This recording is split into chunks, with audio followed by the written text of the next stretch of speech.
광주 국립아시아 문화전당에서 제45차 대한민국 시도지사 협의회가 개최됐습니다.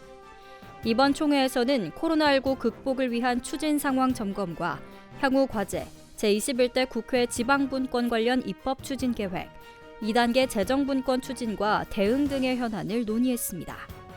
시도지사들은 포스트 코로나 시대를 맞아 자치분권과 중앙정부와의 협력체계 강화가 필요하다는 데 의견을 같이하며 제21대 국회에 바라는 대한민국 시도지사 대국회 공동성명서를 채택했습니다. 코로나 이후 기업 전략마련 토론회가 개최됐습니다. 충북연구원 대회의실에서 진행된 토론회에서는 이시중 충북도지사, 충북경제단체 협의회, 시중은행, 보증기관 대표가 참석한 가운데 코로나19 피해 중소기업의 경영 안정화와 지역경제 활성화를 위한 자금 지원 방안이 중점 논의됐습니다.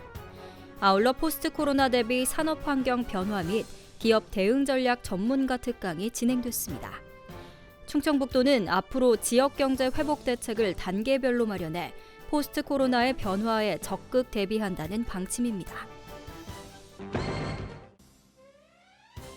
충청북도가 충북선철도 고속화 사업에 빠져있는 최적의 오송연결선 노선안을 찾아 정보 설득에 나섰습니다. 자체 추진한 용역 결과 KTX 오송역 7km 지점의 경부고속선 지하터널에서부터 청주역까지 13.1km를 연결하는 평택에서 오송 이복선화 신설 노선을 국토교통부에 건의했다고 밝혔습니다. 계획이 실현될 경우 국가철도망 운용의 효율을 극대화할 수 있는 장점이 있어 충북은 국가철도망의 핵심 지역으로 부각할 수 있을 것으로 보입니다. 도청 소회의실에서 교육부 주관 지자체대학 협력 기반 지역혁신사업 업무협약식을 가졌습니다. 이 사업은 지역의 다양한 혁신 주체들이 모여 지역혁신 플랫폼을 구축하고 발전을 추구하는 것이 목적으로 지역 내 대학들이 교육체계를 개편하고 지역혁신 기관과 협업해 과제를 수행하게 됩니다. 내용은 지역 핵심 분야 관련 연구개발 및 전문 인력 양성과 도내 대학 혁신 역량 강화 등이 주를 이뤘으며 이시종 충북도지사, 김수갑 충북대 총장, 김병우 도교육감, 이두영 청주상공회의소 회장 등 8명이 참석했습니다. 2020년도 제1차 산업 핵심기술 개발사업 공모사업에 ANPEB이 최종 선정돼 국비 32억 원을 확보했습니다.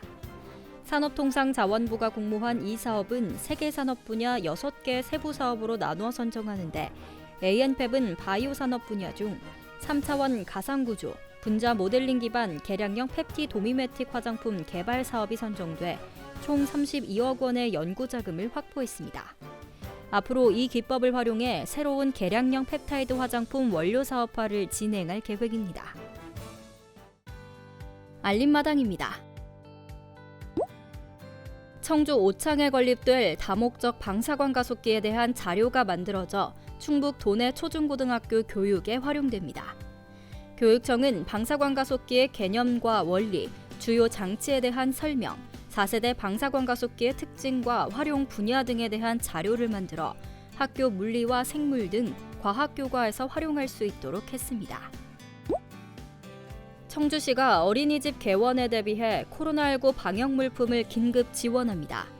대상은 어린이집 686곳으로 청주시가 소독용품 8,000여 개와 비접촉식 체온계 1,600여 개를 구입해 시설 규모에 맞게 배부합니다. 제천시가 본인 명의 자동차가 없는 어르신 운전면허 반납자에게도 교통비를 지원합니다. 제천시는 본인 명의 차량을 소유한 경우에만 면허를 반납할 때 10만 원씩 줬지만 이번 달부터 자동차가 없는 70세 이상 운전자도 면허를 반납하면 지원금을 받을 수 있습니다.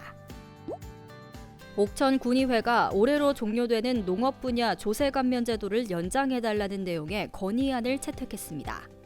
옥천군의회는 농촌 지역이 소득 정체와 인력 부족 등으로 어려움을 겪고 있지만 내년부터 국세, 지방세 감면 제도 등 20건이 종료돼 상실감에 빠져 있다고 강조했습니다.